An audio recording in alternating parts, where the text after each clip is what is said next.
My name is Jordan Webb and I'm staring at my phone in a coffee shop in San Francisco's financial district, reading the text message that just ended whatever relationship I had left with my family. The message came from Mom at 2:47 p.m. on the Tuesday before Thanksgiving.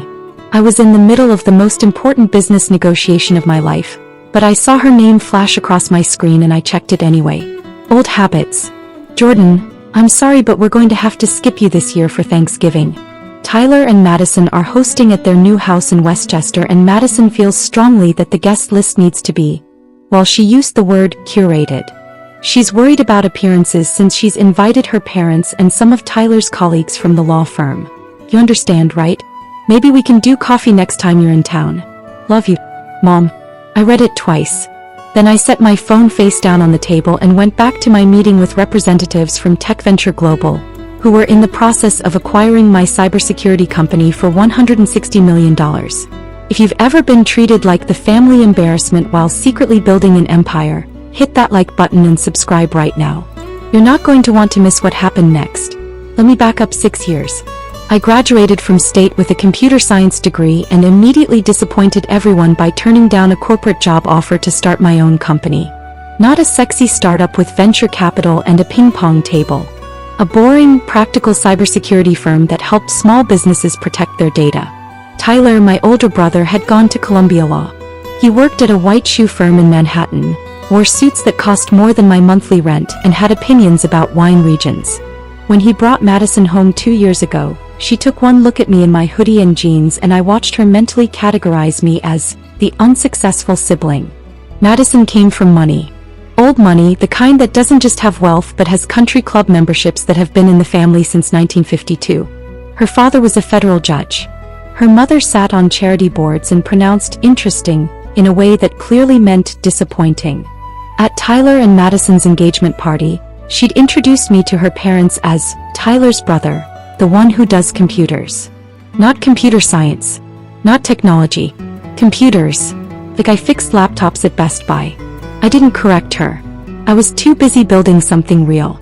My company, SecureNet Solutions, had started in my apartment with 2 employees. Me and my best friend from college, Marcus Chin. We cold-called small businesses, medical practices, law firms, anyone who had data worth protecting but couldn't afford enterprise-level security. Nobody cares about small businesses until they get hacked, Marcus said during our first year. We're going to be the ones who care first. He was right. We grew slowly, steadily. 10 clients became 50. 50 became 200. We hired security specialists, built proprietary software, developed protocols that actually worked for businesses with limited budgets. Tyler asked me about my computer thing exactly once at a family dinner 3 years ago. So you're still doing the tech support business? He said, cutting his steak with the precision of someone who'd learned proper knife technique. Cybersecurity consulting, I corrected. Right. That going well. We're growing. Good. Madison's father was just saying how important it is to find your niche, even if it's not particularly prestigious. He said it like he was being supportive. Like he was proud of me for finding my little corner. I could have told him we just signed a contract with a regional hospital network for $2 million. I could have told him we'd been approached by 3 venture capital firms. I could have told him I was making more than his associate-level salary at the law firm. I didn't. I just smiled and changed the subject, because I was learning something important. My family's perception of my success had nothing to do with actual success. It had to do with appearances. Tyler had the right degree, the right job title, the right address.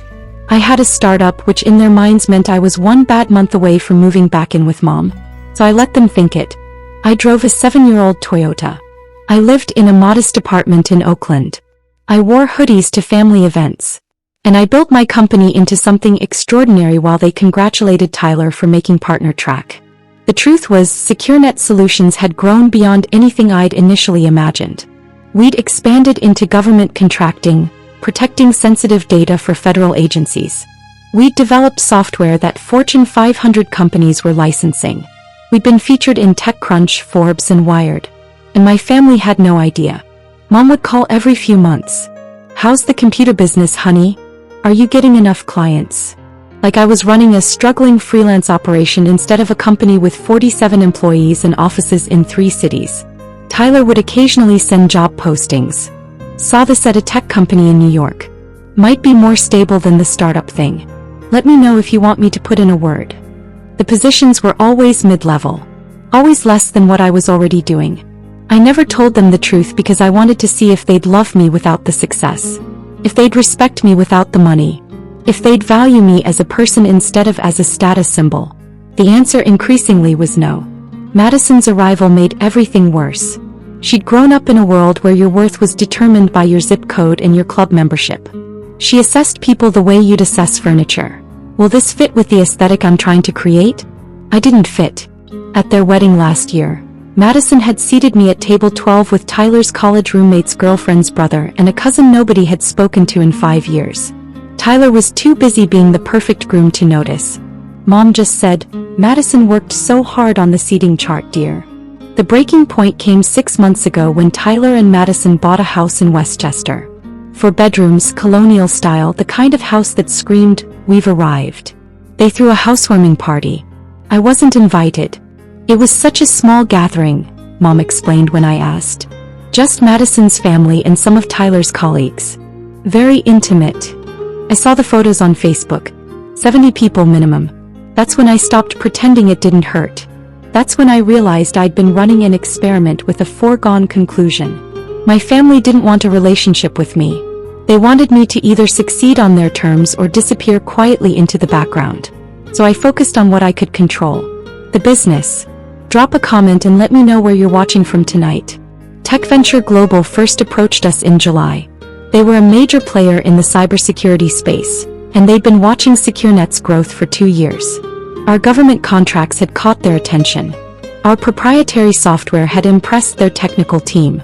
We're prepared to make a serious offer, their CEO said during our first meeting. Your company fills a gap in our portfolio. Small to mid-size business security is an underserved market, and you've figured out how to serve it profitably. The negotiations took months. Due diligence, valuations, terms discussions. Marcus and I worked with lawyers, accountants, and advisors. We flew to meetings in New York, Boston, Chicago. I didn't tell my family any of it. The final offer came in mid-November. $160 million. $40 million in cash to me personally, the rest in stock and retention bonuses. I'd stay on as a division president for 3 years with full autonomy and a salary that made Tyler's law firm income look like an allowance. We signed the papers on November 22nd. The announcement was scheduled for November 23rd at 6 p.m. Eastern. Thanksgiving Day. I hadn't planned it that way. Tech Venture wanted to announce before the long weekend to capture the news cycle. I agreed without thinking about the timing. Then Mom's text came. I sat in that coffee shop, reading about how I was too poor and unsuccessful to attend Thanksgiving dinner, and I started laughing. Not bitter laughter. Genuine, surprised laughter at the absurdity of it all. Marcus looked up from his laptop. What's funny? I showed him the text. He read it twice, then looked at me. You're kidding. Nope. Your mom just disinvited you from Thanksgiving because Tyler's wife thinks you're too poor. That's the gist of it. While we're literally finalizing a deal that's going to make you worth more than everyone in your family combined. Timing is everything, I said. Are you going to tell them? I thought about it. Really thought about it. No. Let's see what happens. What happened was this. Thanksgiving Day, 6:04 p.m. Eastern. I was in my apartment in Oakland, eating Thai takeout and watching a movie. My phone buzzed with a news alert. Breaking. Tech Venture Global acquires SecureNet Solutions for $160 million. Expands SMB cybersecurity division. Then another alert. And another. TechCrunch, Forbes, Bloomberg, Reuters. The story was everywhere because it was a slow news day and business reporters needed content. By 6:15, CNN was running it as a tech sector story. By 6:30, it had made the crawl at the bottom of MSNBC. My phone started ringing at 6:47 p.m. First call, my college roommate. Dude, did you just sell your company for $160 million? Second call, a former professor. Jordan, I just saw the news. Congratulations. Third call, Marcus, laughing so hard he could barely speak. Check Twitter. You're trending. I checked. Hashtag SecureNet acquisition was trending in tech circles. My name was trending locally in the Bay Area. Fourth call, Mom. I let it go to voicemail. Fifth call, Tyler. Voicemail.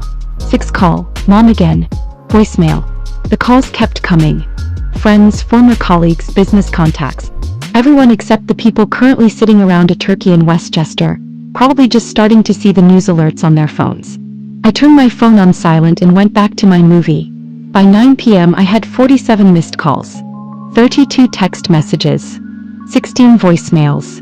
I listened to Mom's first voicemail at 10 p.m. Jordan, honey, I just saw something on the news about your company.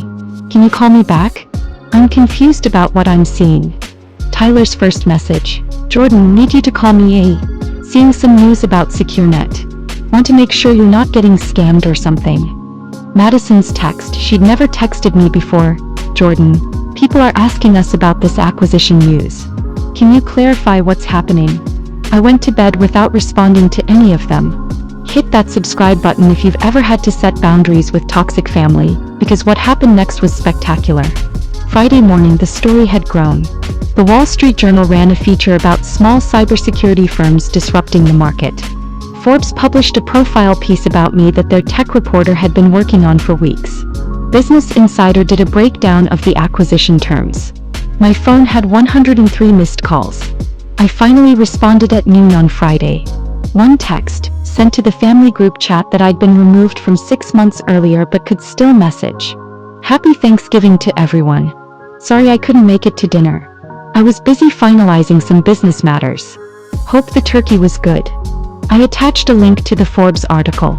The response was immediate. Mom, Jordan, please call me right now, this is important. Tyler, we need to talk. When are you back in New York? Madison, I think there's been a misunderstanding about Thanksgiving. I didn't respond. I was in meetings all day Friday with Tech Ventures integration team, planning the transition. Saturday morning, Mom called from Tyler's number. I answered. Jordan, thank God. We've been trying to reach you for 2 days. I've been busy, Mom. Business acquisition, you know how it is. Why didn't you tell us? Her voice had that trembling quality she used when she was trying to make me feel guilty. Your own family, and we had to find out from the news? I did tell you, Mom. Multiple times. You asked about my computer business at least a dozen times. I told you it was growing. But you didn't say, we didn't know it was. Jordan, the news is saying $160 million. That's correct. Silence. Then, Tyler wants to talk to you. My brother's voice came on the line, using his lawyer tone. The one he used with clients. Jordan, I think we got off on the wrong foot here. Obviously, there's been some miscommunication. There's been no miscommunication, Tyler. Mom sent me a text on Tuesday disinviting me from Thanksgiving because Madison thought I was too poor to attend. I accepted that. Then my acquisition news broke on Thursday. That's not miscommunication. That's just bad timing. For you. Madison didn't mean. She was just trying to create a certain atmosphere. I know exactly what she meant. She's been clear about what she thinks of me since the day we met. That's fine. She's entitled to her opinion. Jordan, come on. Family is family. You're absolutely right. Family is family. Which is why it's interesting that you've treated me like an embarrassment for the past 6 years. My voice was calm, flat. Every job posting you sent. Every time you explained my computer thing to your colleagues like you were apologizing for me. Every seating chart and guest list and family photo I wasn't included in. That's not fair. Do you know what I did for Thanksgiving, Tyler? I ate Thai food and watched The Shawshank Redemption. Alone. Because my family decided I wasn't good enough to eat turkey with them. And you know what? It was the best Thanksgiving I've had in years. We want you to come to Christmas, he said quickly. Madison's already planning it. We'll have the whole family. No. What do you mean, no? I mean, no. I'm not coming to Christmas. I'm not coming to any family events until some things change significantly. Mom grabbed the phone back. Jordan, please. We made a mistake. We're sorry. But you have to understand we didn't know. That's exactly the problem, Mom. You didn't know because you never asked. You never looked. You never considered that maybe I was building something real. You just assumed I was failing because I wasn't succeeding in the exact way Tyler was succeeding. We love you. Do you love me? Or do you love the idea of a successful son you can brag about now that I'm worth bragging about? He started crying. It didn't move me the way it used to. I need to go, I said. I have meetings all weekend. Enjoy your holiday. I hung up. The next call came from Madison's father, Judge Harold Preston. That was bold. Mr. Webb, this is Harold Preston. I believe we met at my daughter's wedding. Judge Preston, what can I do for you? I wanted to reach out personally regarding the unfortunate misunderstanding about Thanksgiving. Madison is quite distressed. She feels terrible about the whole situation. I'm sure she does. She's a young woman trying to build a life with your brother. Sometimes in that process mistakes are made. Surely you can understand that. I understand perfectly. She made a decision based on what she knew. I'm making decisions based on what I know. That's how life works. Mr. Webb, Jordan, I'm hoping we can resolve this like reasonable adults. My daughter would very much like to apologize to you personally. Perhaps we could arrange a dinner? I'd be happy to host at our club. There was the country club. The same club Madison had mentioned wasn't accepting new members from certain backgrounds. Judge Preston, I appreciate the call, but I'm not interested in dinner at your club or anywhere else. Your daughter made her feelings about me very clear. I'm simply accepting her assessment and moving forward. I think you're being unreasonable. I think I'm being extremely reasonable. Your daughter didn't want me at Thanksgiving because she thought I'd bring down the class. I'm just making sure she never has to worry about that again. Have a good day, Judge. I hung up on a federal judge. Felt fantastic. The voicemails kept coming. Aunt Carol, who I hadn't spoken to in 3 years. Uncle Jim, who'd once told me I should get a real job. Cousin Whitney, who'd asked me to leave her wedding reception early because I didn't fit the photos. Everyone wanted to reconnect. Everyone had an excuse. Everyone was so sorry for the misunderstanding. I deleted them all. Sunday night, Tyler showed up at my apartment building in Oakland. He'd flown across the country without warning. The concierge called up. Mr. Webb, there's a Tyler Webb here to see you. I considered not letting him up. But curiosity won. He looked terrible when he walked off the elevator. Rumpled suit, no tie, hair messy. This wasn't the polished lawyer I'd grown up with.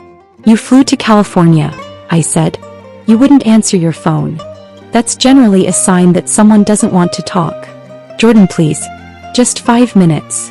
I let him into my apartment. It was nice. Stunning view of the bay, modern furniture, art on the walls. I'd bought it 2 years ago when SecureNet's revenue hit 8 figures.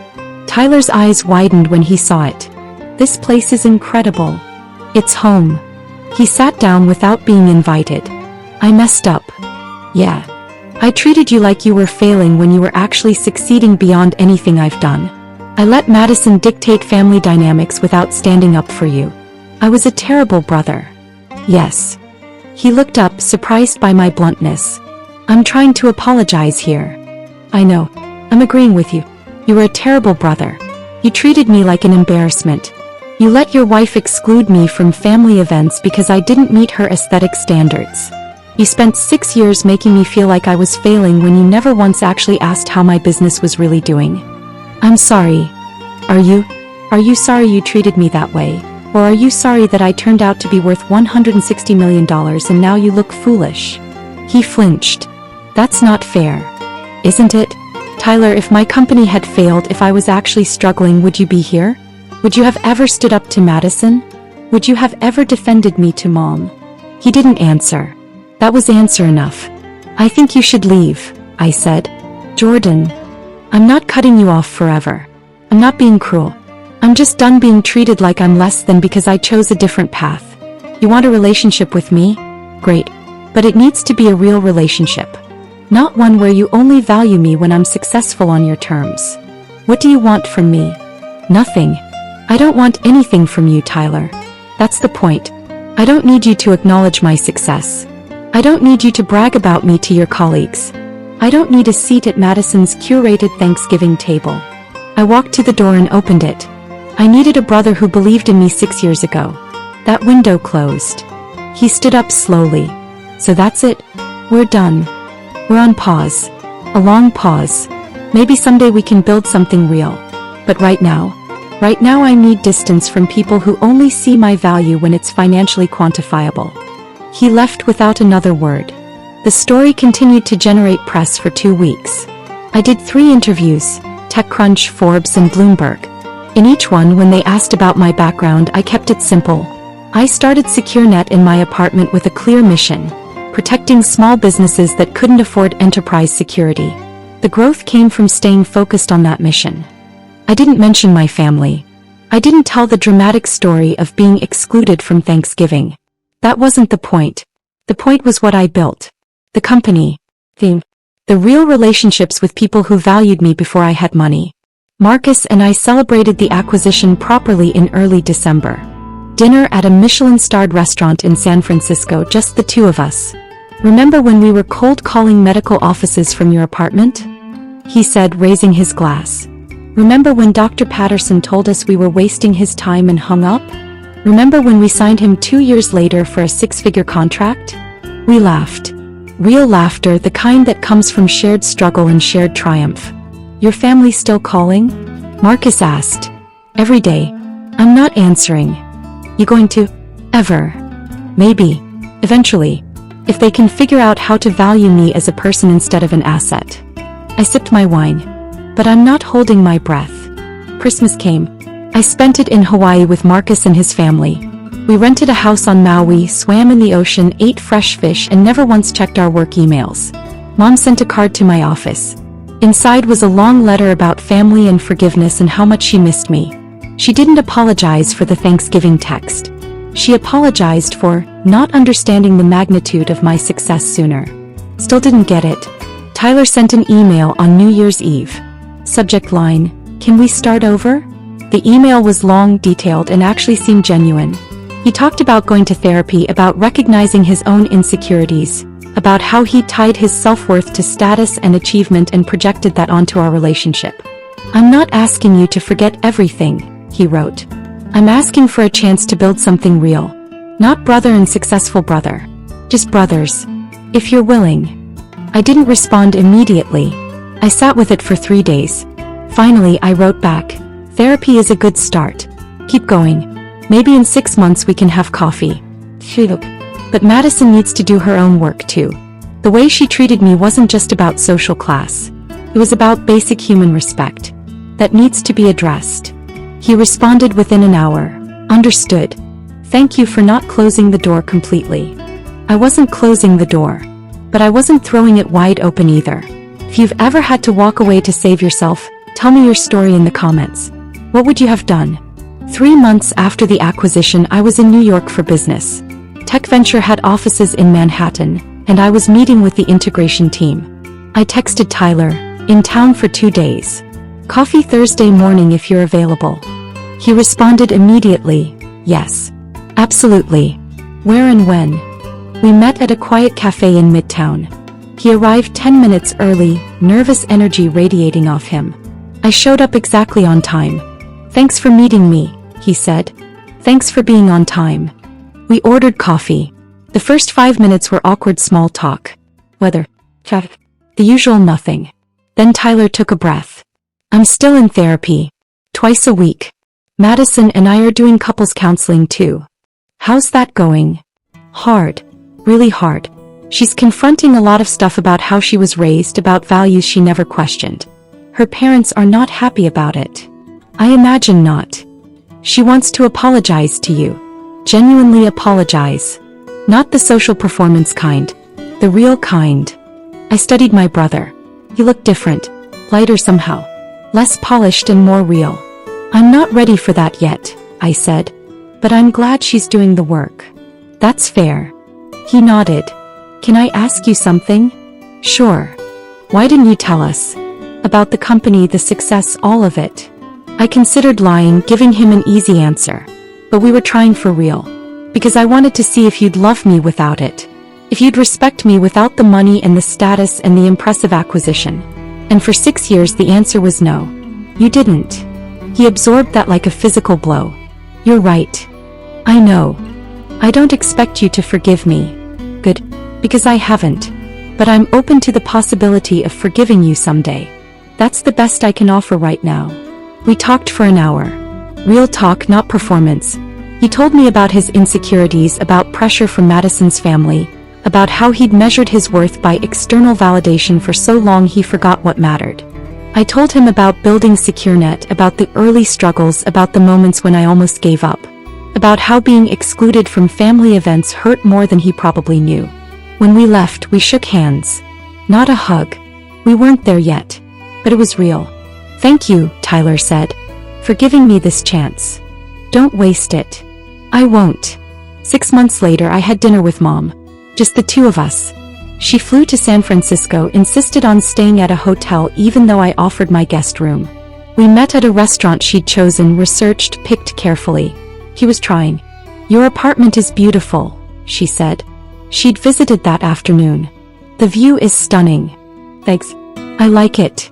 "Jordan, I need to say something, and I need you to let me say all of it before you respond." I nodded. She took out a piece of paper.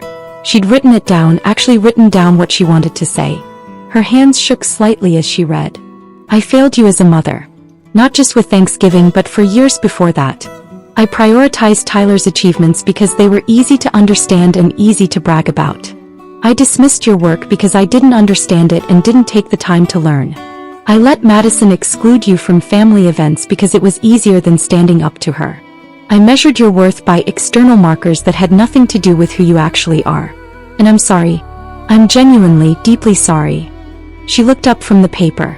Her eyes were red. "I don't expect you to forgive me immediately. I don't expect you to trust me right away. But I want you to know that I see what I did. I see how I hurt you. And I'm working on being better. Not just saying it. Actually being better." I sat with that for a long moment. "What does being better look like?" I asked. "Therapy. Reading books about family dynamics and scapegoating. Actually listening when you talk instead of waiting for my turn to speak. Not making assumptions about your life. Respecting your boundaries." She folded the paper carefully. "And accepting that you might never want a close relationship with me again. That I might have damaged this beyond repair." "I don't think it's beyond repair," I said slowly. "But it needs to be rebuilt from scratch. Not restored to what it was, because what it was wasn't healthy. Something new. I'll take new." We talked for 3 hours. About my childhood, her parenting, the family dynamics that had broken us. It wasn't comfortable. She cried twice. I stayed calm, detached enough to be honest. But it was real. Finally real. A year after the Thanksgiving text, I hosted a dinner at my apartment. Small gathering. Marcus and his wife. 2 colleagues from SecureNet who'd become genuine friends. Tyler came alone.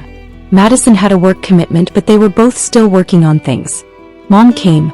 Nervous, grateful to be included, careful not to overstep. We ate good food, told stories, laughed. Nobody mentioned my net worth. Nobody compared career achievements. Nobody performed for anyone else. Just people who'd chosen to be there, chosen to build something real. "Thank you for inviting me," Mom said as she was leaving. "This meant everything. Thanks for coming.